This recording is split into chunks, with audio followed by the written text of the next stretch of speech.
a couple of screens.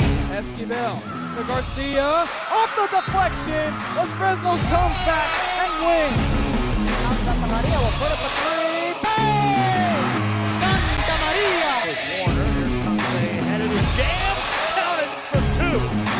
Field. Adios! And the Falcons win on a walk-off. And it's saved. What a game. Smacked to the left. That is gone. Rafa Perez. That's my play. Off the backboard. Counting and a win. And a win. Ryan Perez wins the game for the Santa Rosa Warriors, and they go nuts. And why not? Welcome on and all to another show. Back at Luke Fruia Buick GMC in Cadillac, Luke Fruia Motors, Favole Price Road, Alice Road. This should be a great show. Lots to talk about. I'm Jacob Young. This is Rio Sports Live Network, RSL in. We're going to, of course, update you all on, well, the schedule that's happening this week. We're going to talk about a lot of big games that happened yesterday that might take up most of the time. And then we will fill in the time with hopefully some college basketball talk and all that fun stuff of, well, again, I guess UTRGV Sports Talk, because that's been very fun, too. That's been very fun as well. Things have been good for that side as well. Of course, yeah, we had opening weekend of college baseball officially. That was a blast. Couldn't be more thrilled about that. So it's pretty fun. So looking forward to all of it. But yeah, of course, let's start off with what is going on in the RGV for this weekend. And for, well, Rio Sports Live Network for this weekend as well. We'll most likely have some baseball coverage Thursday, potentially. We'll wait and see on that when the schedules come out. And then Friday as well, we have a load of soccer from girls and boys soccer, boys and girls soccer as well. And hopefully we'll be able to, well, just get it all taken care of with, of course, the first games 5:30 and 7:30 p.m. on Friday being girls soccer and boys soccer. Girls would play first. This is San Benito. It's at San Benito. They're playing against Harlingen High School, both the girls and the boys soccer. Girls soccer should take care of business easily against San Benito. And same with, of course, for in boys soccer should be fun. And then at Sam Stadium, you have a big game for that one. It's Brownsville Rivera, their second time to meet up against Brownsville Lopez. That's going to be interesting as well. We have already discussed it. What does Brownsville Lopez need to do for the rest of the season on the boys soccer side? They need to win. It's really as simple as that. Easier, of course, said than done, but they've had it work. They've been able to make it work before. That's been the biggest thing. We go back to it, of course, with the girls soccer side, the boys soccer side. And, of course, the boys soccer, we all know earlier in the year they had to forfeit. Ended up being 3 district matches the rest of the games before that. And so that kind of put them behind. It didn't kind of. That put them behind in the standings. Let's just take a look at it together off of course, I believe Max Press will have it for Brownsville Lopez and where they have landed, to be exact.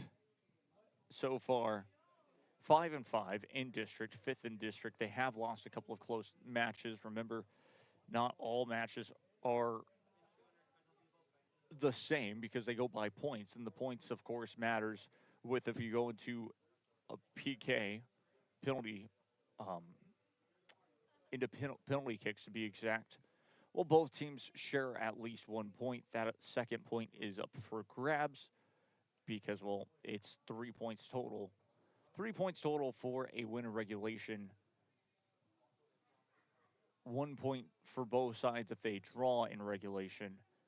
And then there's 1 extra point in, of course, the PKs, and no points, of course, if you lose in regulation. So that's how it is. For Brownsville Lopez, of course, to be 5-5, let's take a look at how they have landed in this spot. Besides, of course, all the forfeits that they have been handed, including, of course, the forfeit 1-0 was going to be a victory against Brownsville Rivera. It's going to be a victory at Donna North. Was going to be a victory at Brownsville Porter. Those are 3 district matches that they ended up losing. They beat Pace 3-0. They beat Wesco East 8-1. They lost in penalty kicks to Harlingen South High School, getting a point, which was very important. But again, just have not been doing well. Now for Ed Calchelsa, they win 8-0. Against Mercedes, they win 10-0. Against Donna, they win 6-0. And against Brownsville Porter, again, they drew in regulation, going to PKs, losing in penalty kicks was a big result there. We don't necessarily know about the Donna North score last night. Most likely was a victory, so that could change, as in they would be 6-5 and in a better situation, even with the 3 points. But playing against Brownsville Rivera this Friday, that's going to be a key game to look out for, especially on Rio Sports Live Network. We're more than happy to bring you all coverage of both the boys and the girls soccer teams. And then on Friday, most likely, we will still also have this game at 6 and 8 p.m. And it will be at McAllen Row. They will be facing off against none other than McAllen High School. And I'm looking forward to covering this one for you all on Rio Sports Live Network. I've been to McAllen Row. I've been able to cover their games as well. Of course, we had a match last night we will talk about a little bit in depth on both the boys and the girls side of things. And I mean, going fully into it, and for McAllen High School, they've only had 1 loss for the girls soccer side, and it's going to be very interesting. That one should be not only a pure rivalry, but it just the way that both of the teams face off are very evenly matched, especially for the boys soccer side of McAllen Row High School. And so that's a big thing. Like we mentioned, of course, those are your games for this weekend on the schedule. At least I would expect, do not be shocked for weekend events to happen with baseball and softball coming into full swing. There are, well, for at least baseball, there will be a baseball tournament in McAllen. Hopefully we'll get the schedule out by this evening, and we'll know, of course, the games and all of that for this weekend. It should be a very fun one. It's always good to see some baseball going on and tournaments, of course. And again, looking forward to it. Looking very much just looking for how exciting it will be all season long. Seems to be some good feels for a lot of teams this season in softball and in baseball for teams to make it far this year. And so it's always exciting. The basketball season officially has wrapped up as of last night for both boys and girls. Of course, the girls' basketball season, they started off in their by-district rounds last night. We will take a little bit of a look on those games because there were some exciting games to really talk about. And what do I mean by exciting? Well, I mean, you had a couple of buzzer beaters. Harlingen South High School defeating McAllen Memorial High School at home, on the road, I should say. Harlingen South traveled to McAllen Memorial. McAllen Memorial ended up losing in dramatic fashion off of a buzzer-beating shot, which was unfortunate for them. They looked like they could be a team that would make it pretty far, especially past the by-district round. They had a good team. It is a very young team. As I got to talk to the head coach at the start of the season, and you could tell how young that team was, and it showed a lot of, they have shown a lot of promise through that season. A couple of games that they ended up losing to, you look back at, of course, the matches, the games that they lost in district play from PSJ North, beating McAllen High School twice, though, losing to Sherryland High School just a couple of games that they ended up dropping that McAllen Memorial and the Lady Mustangs that showed that they were still that young team that they would grow during the season. And they did. They very much did. Got into the playoffs as a 4th seed. So they were playing against the district champs of Harlingen South High School. And Harlingen South, they had to travel on the road. For those of you all that don't know the playoffs format, to be exact, it goes like this. Especially for teams that don't elect to play on a neutral site, they can flip to see who's home. And normally, when they flip to see who goes home, if they play against each other the next year or a year prior, whenever, in the playoffs, it rotates. So that means if they did not flip this time, it was already because McAllen Memorial had played against Harlingen South.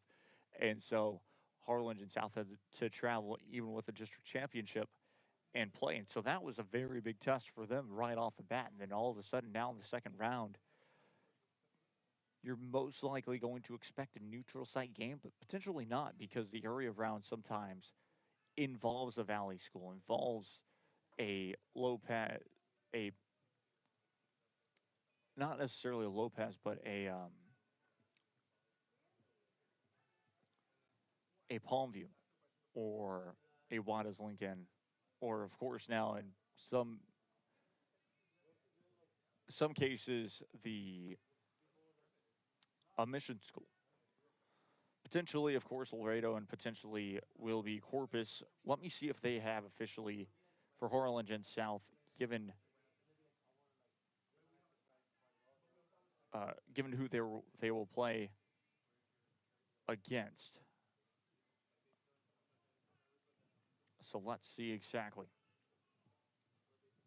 So Harlingen South High School girls basketball, 18-0. They win 48-47 on Tuesday in an instant classic. And their game that they will play, 6:30 p.m. on the 20th versus Corpus Christi Veterans Memorial High School. That is most likely going to be a neutral site game, if I had to guess, meaning they would probably meet up in Falfurdius, around that area. Would not be too shocked if that's where they would probably meet up for an area round matchup. Corpus Christi Veterans Memorial, always such a key team in all the sports that they normally play. Last, of course, football season, we all know where they ended up landing in the districts, which was interesting to say the least. Of course, it has all changed up now for the next year. So that's where they stand at the moment. So very exciting on that realm. Of course, we had buzzer beaters all throughout the Valley last night, even for district titles for the district championship. Blake Holland got a great video of this, or at least recorded it.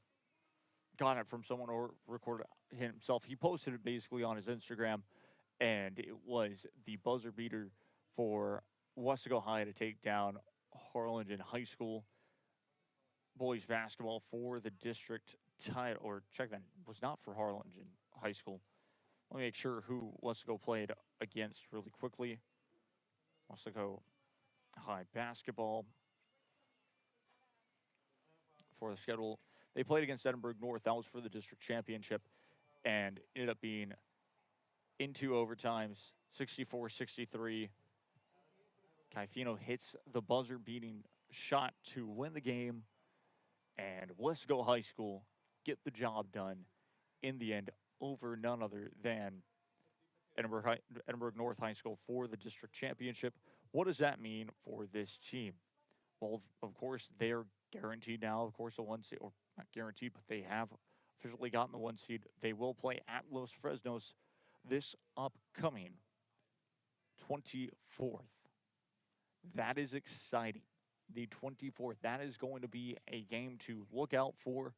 Los Fresnos Falcons are a good basketball team. We've seen them play, and they're, like I mentioned, a good basketball team. but of course struggled in a very difficult district, 32-6A, and found themselves in the fourth spot, the fourth and final spot in that district. Let's look at the 32-6A very quickly. The Los Fresnos Falcons, of course, they got the job done against San Benito, 92-58, to close out their regular season. And they will face off against Wesco High School, like we mentioned. But their standings, of course, your district champions in that district are the Harlingen Cardinals, 8-0 in district play. They go. And then Brownsville-Hanna go 5-3 in second place. And Los Fresnos Falcons, this is not correct in the end because they would not be playing against the district champions of Wesco High School. And then, yeah, indeed, Brownsville Veterans Memorial, I believe. So it's somewhere around that realm. Harlingen High, we know that they got the district championship, so let's take a look at who they're going to play.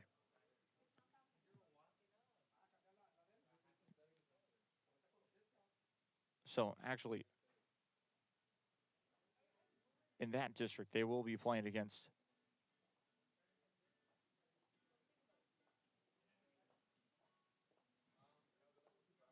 Edinburgh High School, I believe. It's a little confusing on Max Press, but we'll get that all situated probably close to the end of the show. So a lot of basketball, again, that was played last night, finished up the season. You have your district champions. You have your matchups, to be exact. And the big matchup, of course, and the big, I guess, district that we all wanted to talk about for a bit was 31-5A basketball. And that's, of course, for the Mackay Bulldogs basketball team. Could they do it against Sherryland High School? Could they make that perfect season happen?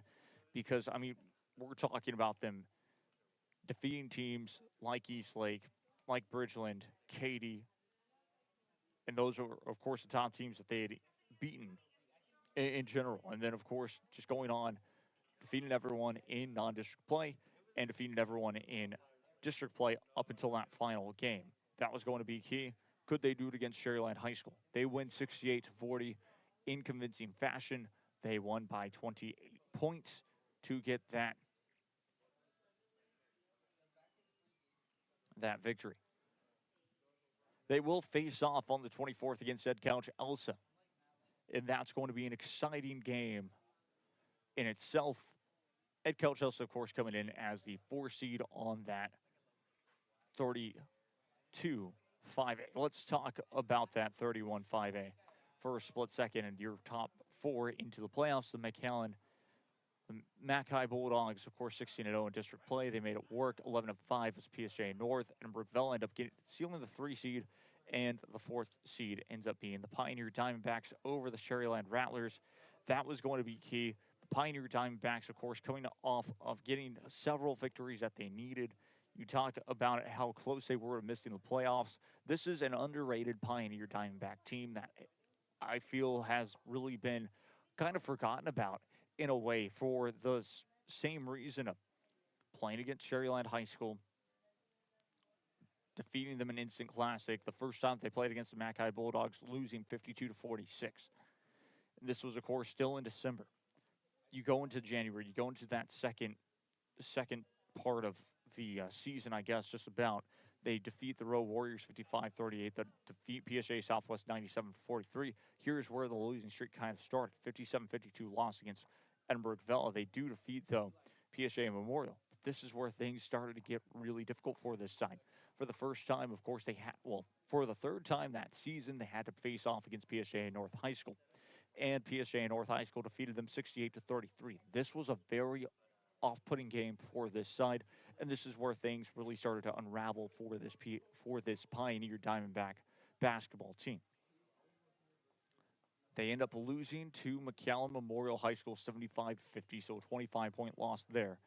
They lose to McAllen High School 63-37. That was going to be a tough outing in general. We all knew that coming into that game. You can't necessarily fault them for that loss, but then going to Sherryland, playing against the Sherryland High Rattlers, and losing 54-46. This was a very difficult game, very close game throughout the whole entire time, but just Sherryland High School were able to take off and run with it in the late goings of that game. closing it out the way that the Rattlers knew that they could do the first time those two teams played against each other. That's kind of course, how I thought about it. But this was big. Having their final games, needed to just basically win out.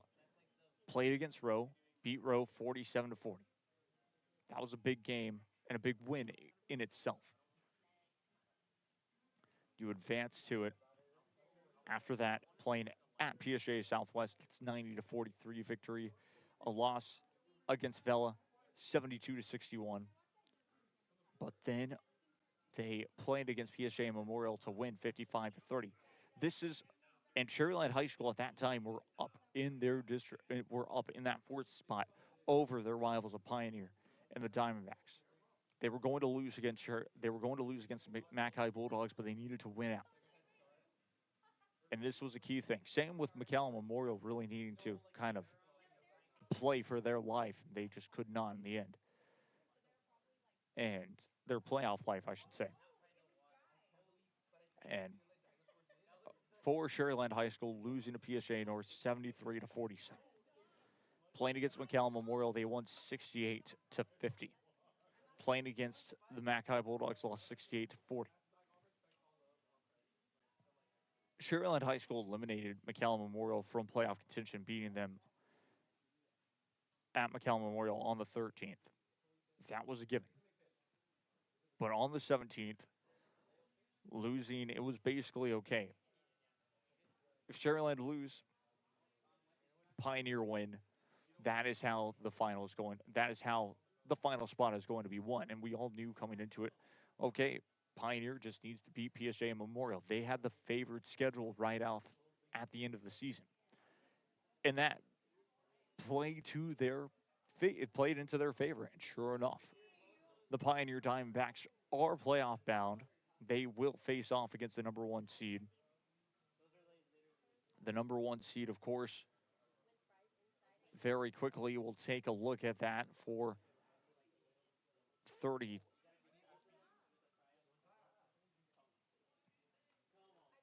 I think there's a little bit wrong on the Max Prep side again. We'll triple check once more. PSA North, Edinburgh Vela will get the 3 seed. We'll make sure about that very quickly.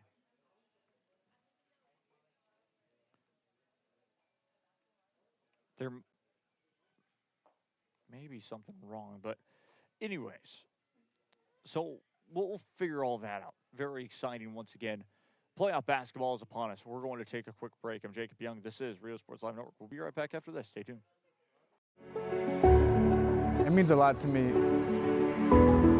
TSC has changed me to make me realize that I can accomplish things. Just don't give up.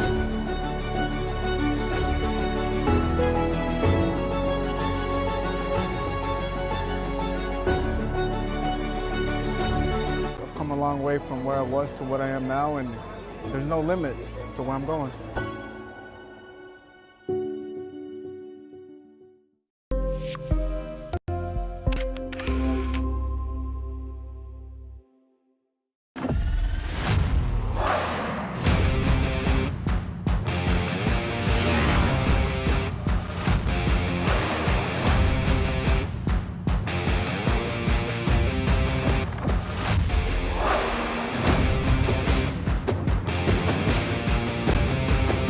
Elevation, AT4, AT4X, Denali. Case closed. Fruia GMC, we're professional grade.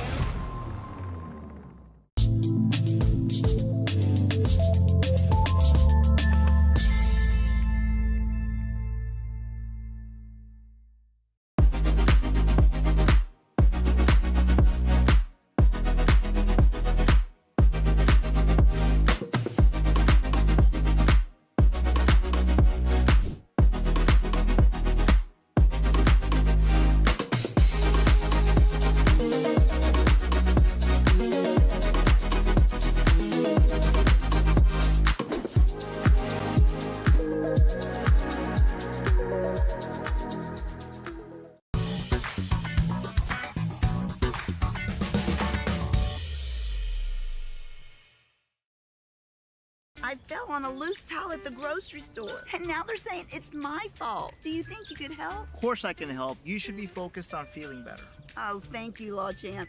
Hey, do you think I can get a selfie? Of course.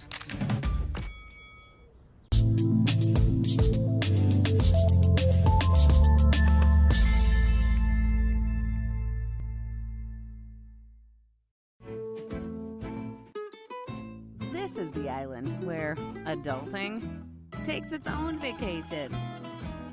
South Padre is more than an island. It's the island.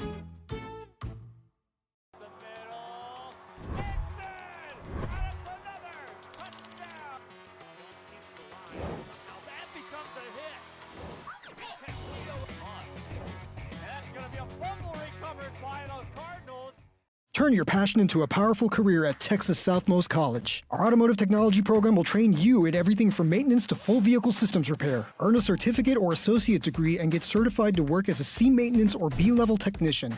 You'll be guided by seasoned instructors who have decades of real-world automotive experience, helping you get ready to roll into the industry. So take the wheel and apply today at tsc.edu.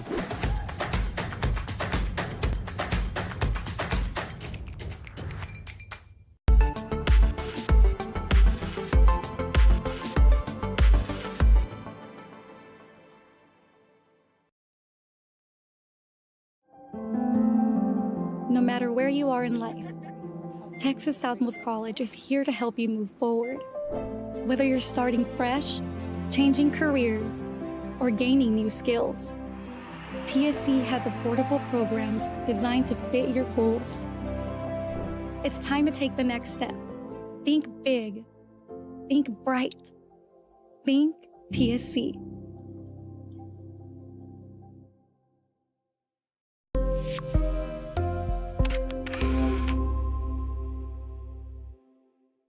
Kenny Perez came from a small town in Texas. At Kenny Perez Law, we won't stop fighting until our clients get what's rightfully theirs. We're right by your side, no matter what. Call Kenny Perez Injury Lawyers today, 956-999-1111.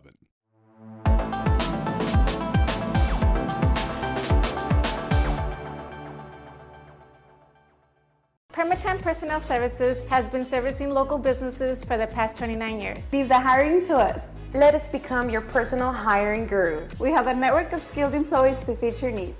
Your success is our strategy. Don't hesitate, call us now.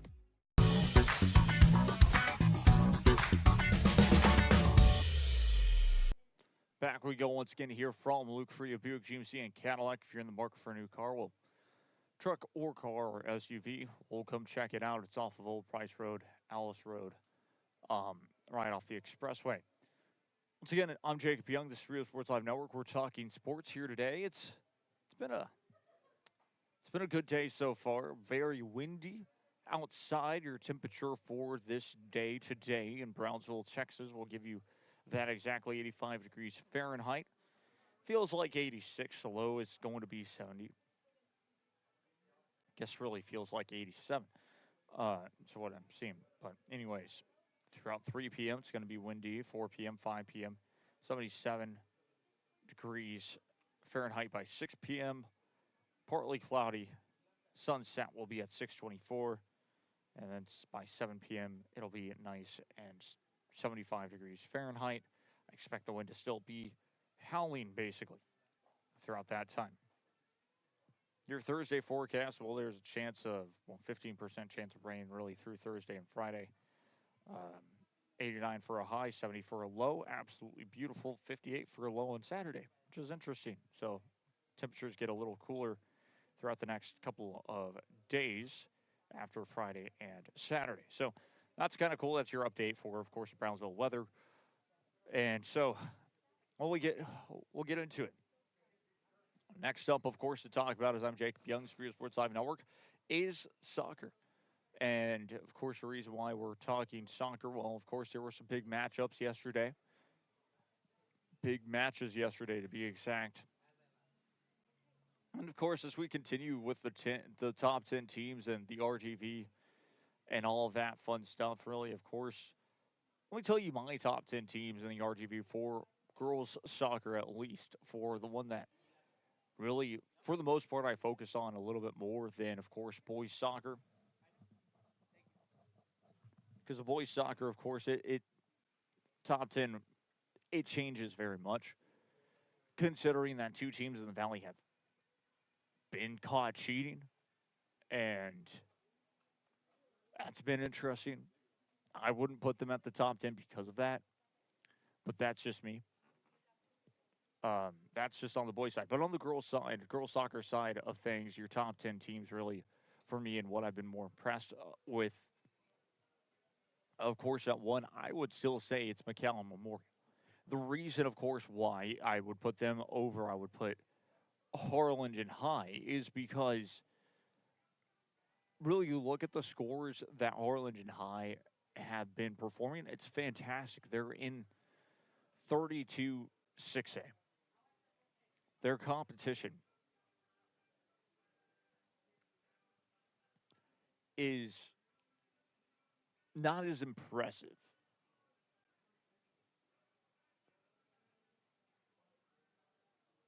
Why do I put it like that? Why do I phrase it like that? Well, it's because Harlingen High, yes, they played against Los Fresnos. I thought it was going to be a closer game, a closer match, but they ended up taking care of business 8-0. When you're consistently taking care of business with those large score lines, yes, you know how to score. But I have not seen them play against real competition just yet. And that's the thing that scares me in 6A. Yes, they are put, I believe, the last state rankings that they had for Texas girls soccer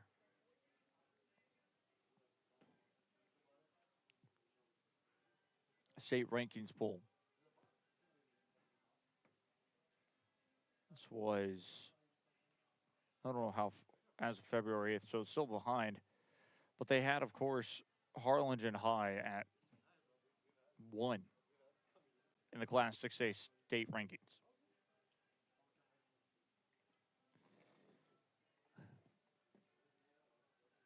It's tough to rank a team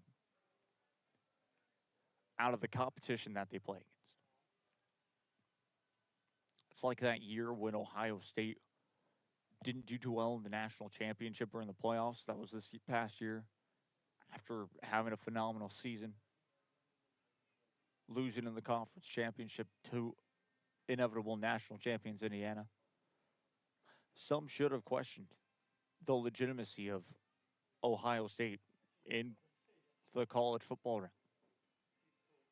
That's where I'm coming from. It's interesting. As for McAllen Memorial, they gave up the most goals they've given up this season, which has been 2, and that was against none other than the McAllen Row Lady Warriors. The Lady Warriors, of course, it was tough conditions.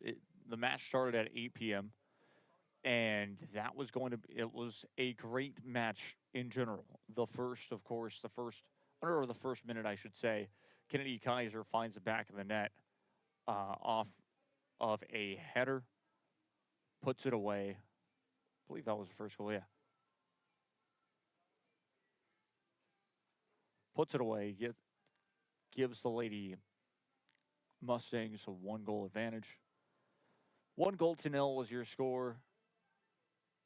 And then a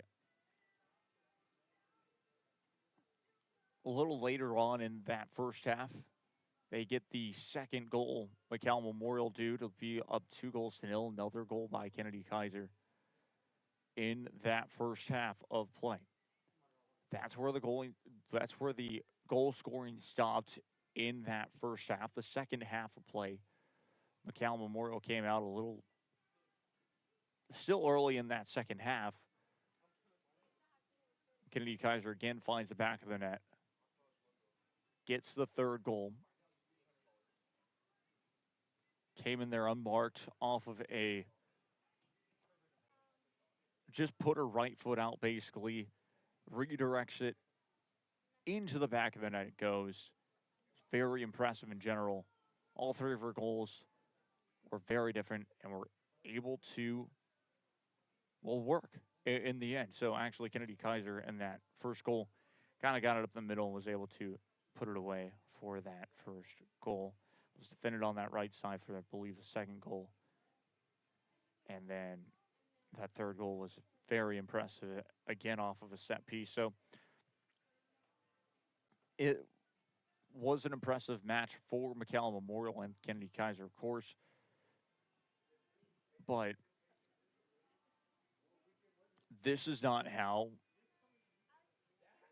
McAllen Rowe are. McAllen Rowe, before that match, their 2 losses in district play were very small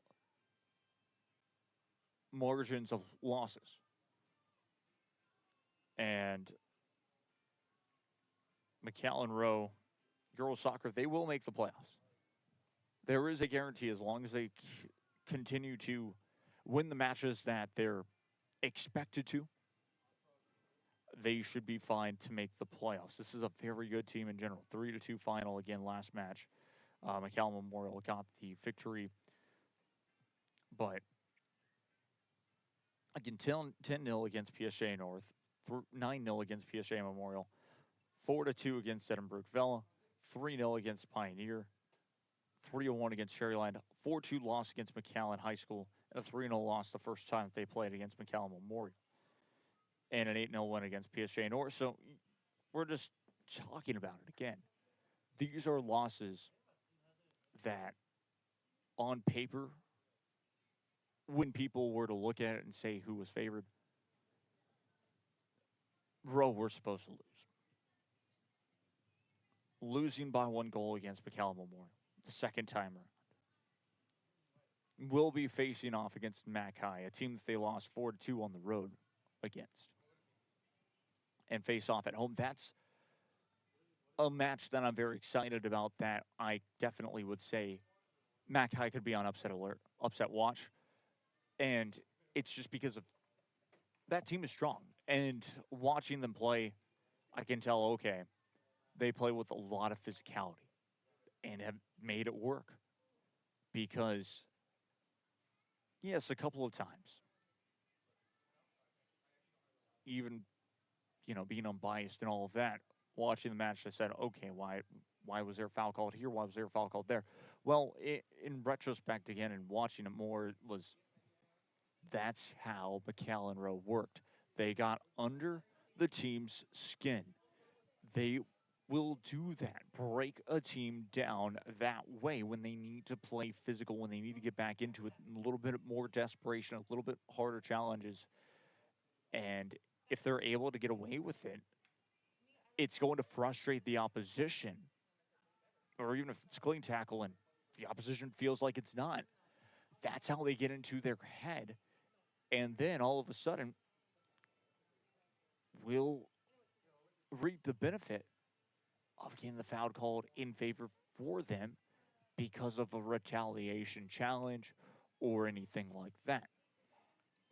It's a great tactic in soccer when it's needed. And McAllen Rowe know how to play it. They're physical. Again, a great, great team on paper where they can definitely, as proven, beat anybody. I said it yesterday to a couple of friends. I would say if you were to put Harlingen High School against McAllen Rowe would give them a run for their money and potentially knock them off. That's my point, is that's how good that team is. And then, of course, you move on to the next side of things, and it's the Rowe Warriors can probably get the 3 seed. If they knock off McAllen High School could be in danger of losing their 2 seed. That's just the way that, of course, would happen. They would most likely end up having three losses on their season, potentially 2. It all depends on how that last match of the regular season will go. Like I mentioned, I don't expect McAllen High School to lose any more matches on the girls' soccer side of things, but who knows? And that's where, of course, why I would say I flip 1-2. That's the whole point of this, is I was listening down the name, but I got trapped in, of course, this kind of went sidetracked. But the top 10 for me, 1, McAllen Memorial, 2, Harlingen High, I would say yes, 3 still. You would put Mackay there. I would solidly give number 4 to the Row Warriors. Number 5 would then go down to, well, of course, we could still look at the 32 5A very quickly.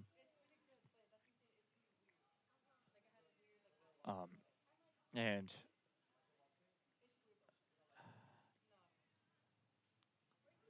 that of course is where I would put a lot of the teams. Harlingen South.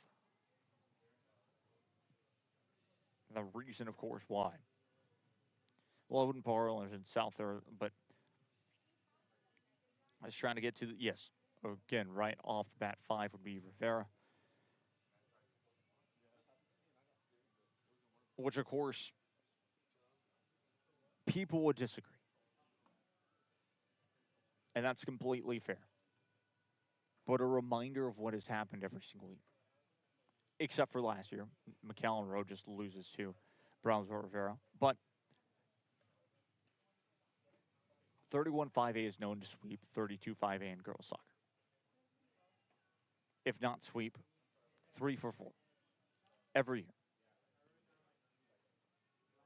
So, right now, I still believe that 4th seed from, like, that top 4, I believe would be fair for it to be all 31 5A. Then 32 5A. Of course, you bring in the Rivera. You bring in, I would even say Harlingen South, just because. So, that would be 5 and 6. Then 7 would add on to.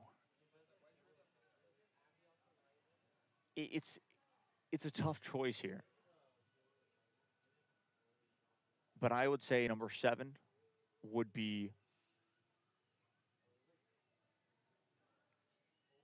and this might be, this might be a high ranking for this team in general, because some would say they're just not ready yet to be this good with 2 losses on their season. That's why, yes, I'd probably end up picking them actually as 8. I would say 8 would be for Mission Veterans Memorial. I think they're still that good. In the whole entire valley.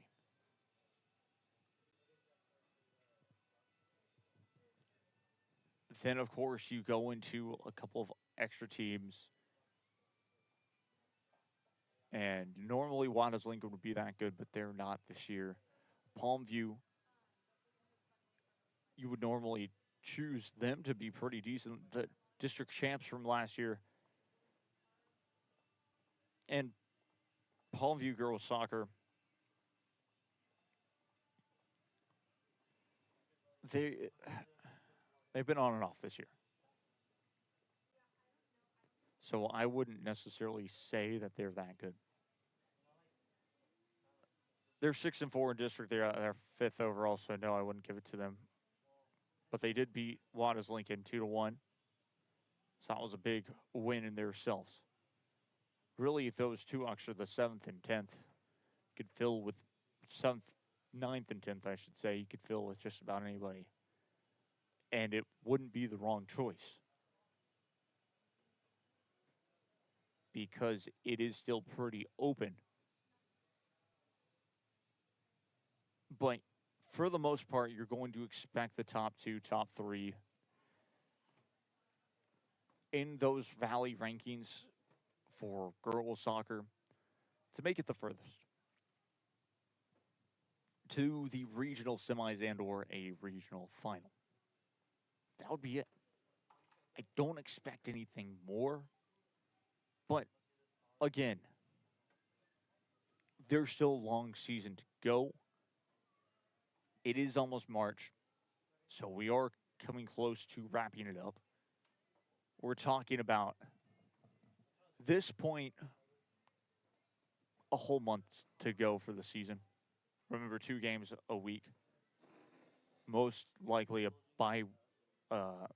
One of the days would be a bye week. One of the games wouldn't happen because of the unequal amount of teams in a lot of the RGV and the way that the districts are. So it's interesting. Almost blanked on this, but yes, Pioneer would be up there actually. Nope, check that. Forget that. That was on the boys' side. That was what I was seeing.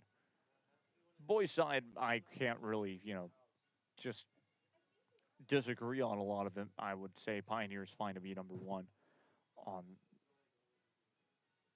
the boys' soccer side, but I wouldn't put Lopez at number one because they might not even make the playoffs here. So that's just, of course, my takeaway from it.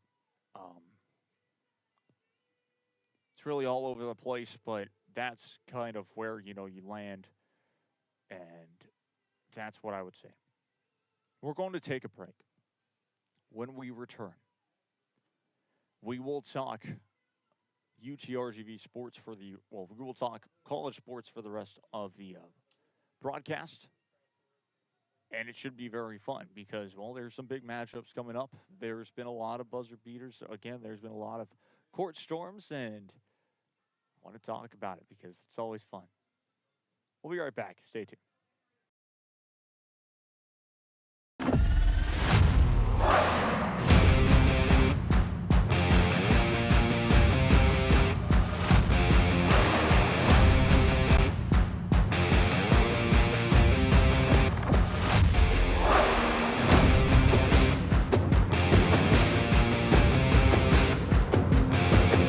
The standard of excellence has always been Cadillac, so be iconic and drive one. Fruia Cadillac, Brownsville, Texas.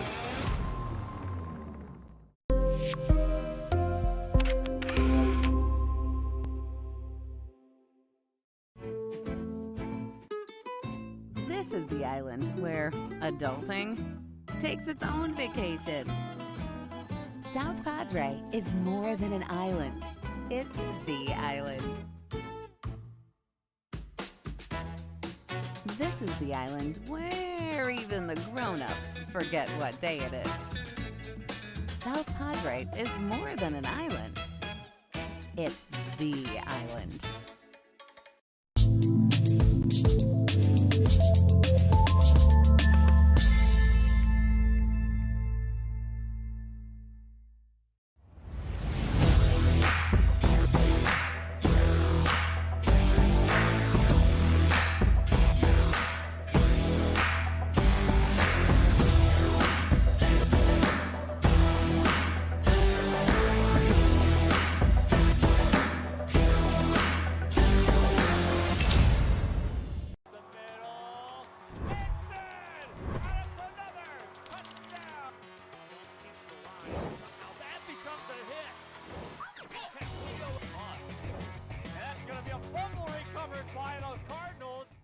Rev up your future with Texas Southmost College's Auto Body Repair Program. In just 2 semesters, you'll gain the skills to become an auto body repair specialist. Learn using industry standard iCar Academy to get you job ready fast. If you're ready to drive your career forward, TSC's Auto Body Repair Program is the place to start. Classes are filling fast, so visit tsc.edu and apply today.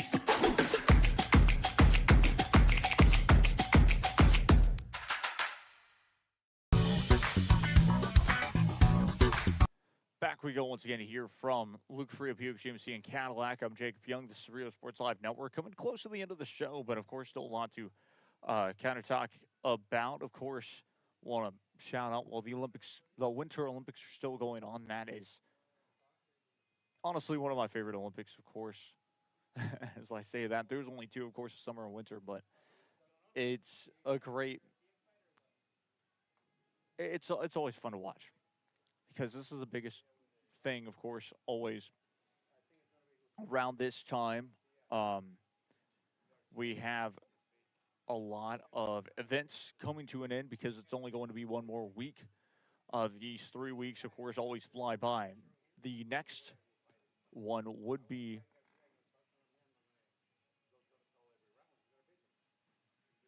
the next one, of course, would be none other than, tomorrow, the gold medal match of hockey is coming up, and that in the women's hockey. It is a classic rivalry for everyone that knows how much in hockey it is, and that is, of course, well, for the women, it's USA Canada. That is for the gold medal. In the span of when women's hockey went into the Olympics, went into the Winter Olympics, it has always been a gold medal won by either the U.S. women's hockey team or the Canadian women's hockey team. That is something that is just, well, it's crazy. It's crazy to think of, and it's awesome. It's awesome to have that type of accomplishment from the Great North to the U.S. of only those two countries, of course, winning the Olympics. The U.S., of course, what started a couple of years ago was something very interesting in the United States and now officially part of Canada is the PWHL, the Professional Women's Hockey League. And that helped for a lot of players that are a part of the Olympic teams from Canada to U.S. to wherever to play in the games, to have those reps, to be better prepared for the rest of the, of course, seasons, or for the rest of, the seasons. Playing for, when they play with their U.S. teams and all of that. So it's not just then. And so that's, of course, always exciting, to say the least. And it's really helped. And I think that's really where it benefited for the U.S. because the U.S. have outscored their opponents tremendously in several games, even in the whole tournament, to the point of where they hold the longest shutout streak in all of the Olympics right now for hockey, which is crazy to think of. They have not given up goals since, I believe, the first game of the pool play. If not, it was the second game. Point is, that it was pretty early on into the Olympics that they gave up a goal, and they have not given up a goal since then. We go into, of course, more of it. And, I'm excited for it. Now moving on, of course, to the last part of, I guess, the show, really. It's interesting, of course. Always talking college hoops. I love it, and I want to continue that. I always do this all the way up until March. We have March Madness coming up very soon. We were talking about it's February 18th. Now, normally in a regular, of course, month, you wouldn't think anything of that. February 17th is kind of late into a month. Kind of is for February because we all know there's only 28 days this year in February, so it kind of is cut a little short. And so that means basically we have about 2 more weeks in February, just about. So there's not much time left. There's not a lot of games left in college basketball.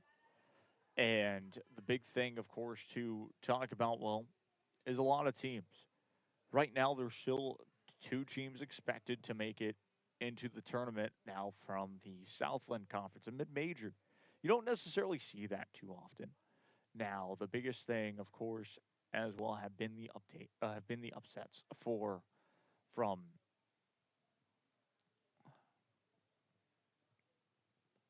Iowa upsetting Nebraska not too long ago to,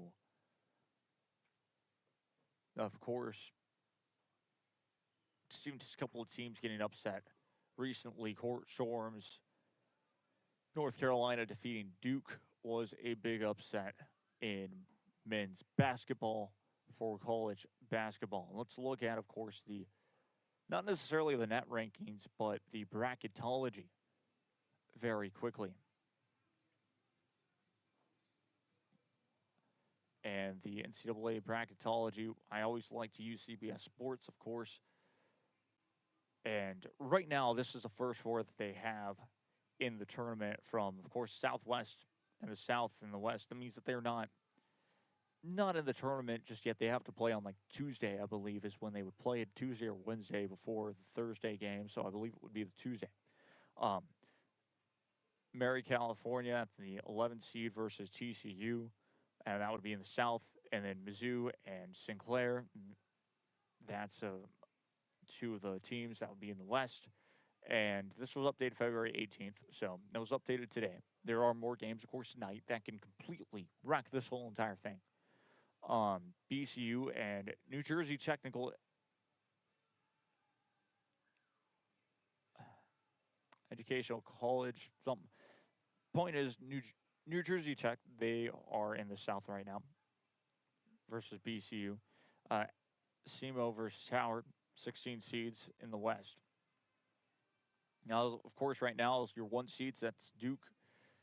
In the East, Midwest would be Michigan. UConn would be in the South, with Arizona being in the West. So right now they have LIU, NC State, Indiana, Arkansas, Belmont, Nebraska, NC Wilmington, UNC, Texas A&M as an 11 seed. Texas A&M just hanging on by a thread right now with, of course, their 3-game losing streak. Then you have Gonzaga as a 3 seed with North Dakota State. St. Louis as a 7, USC as a 10, Iowa State as a 2, Austin Peay as a 15, UConn as a 1, like we mentioned, Wisconsin as an 8, SMU as a 9, Louisville as a 5, South Florida as a 12, Michigan State as a 4, and Stephen F. Austin as a 13. Right now, of course, Stephen F. Austin, they're looking to not only win the regular season in the Southland Conference, but looking to win the tournament. But even without that, they do have that backup plan of their net ranking is just good enough to get into the tournament right now, is what it seems like. Florida as a 3, St. John as a 6, ETNST as the 14, Clemson as a 7, UCLA as a 10, Houston as a 2, Navy as a 15. App State is 16, Iowa State is an 8, Auburn as a 9, Bama as a 5, Liberty as a 12, Texas Tech is a 4 right now, still holding strong at a 4 with having a couple of upsets against them. Games not go their way as well. High Point is 13, UK as a 6, so Kentucky as a 6 seed, Miami, Ohio as an 11 seed, Kansas as a 3, UC Irvine as a 14, Villanova as a 7, UCF as a 10, Purdue as a 2, and Merrimack as a 15. In the West, you have Arizona still as at 1, like we mentioned, Miami as an 8, Texas as a 9 right now. They've had more net victories and have benefited themselves, including just winning against ranked teams. That has helped this team out tremendously. Tennessee is a 5, Yale is a 12, University of Virginia as a 4, California Baptist as a 13, and then BYU is a 6, Vandy as a 3, Portland State as a 14, Utah State as a 7, University of Georgia as a 10, and Illinois as a 2, with Wright as a 15. That is according to, of course, CBS Sports and their bracketology right now, and that's where everything really has fallen into place, which is very interesting. So you notice, of course, going back into that list, I did not read McNeese State, so that means officially that, well, looks like now they've landed into one team that will most likely make it out of the Southland. That would be a champion, the championship team who wins it. And it really is expected to be Stephen F. Austin University as the automatic bid. Because, yeah, just reading back down to it, Stephen F. Austin again, and Wright, and Illinois, and UGA, and all of them. There's no McNeese State. And that has changed a lot. With McNeese State now outside looking in, what do you have to do? You have to win the tournament. And that goes for UTRGV too. UTRGV lost. Both their men's and women's team lost this past Saturday. of course, a lot has happened since then. They had a game on Monday and ended up winning that one for the men. That was a big victory for themselves. The women's team, though, needed to get a victory. And lost against Stephen F. Austin in heartbreaking fashion. They led most of that game on that Saturday and could not pull off the victory. They've already clinched a spot. At that time, they had already clinched a spot into the tournament, but you're looking at trying to get the highest seed possible so you don't have to play on that first day. And so you kind of, as a top 3 seed, have this opportunity to not necessarily relax, but have that one more day of kind of preparation in a way and just play that one less game than everyone else. So that's key. So, yeah, that's actually our show. It's already 3:04 p.m. So, yes, very exciting. Can't wait for the rest of the season. We went past our full hour, and that's going to wrap things up. I've been Jacob Young. This has been Rio Sports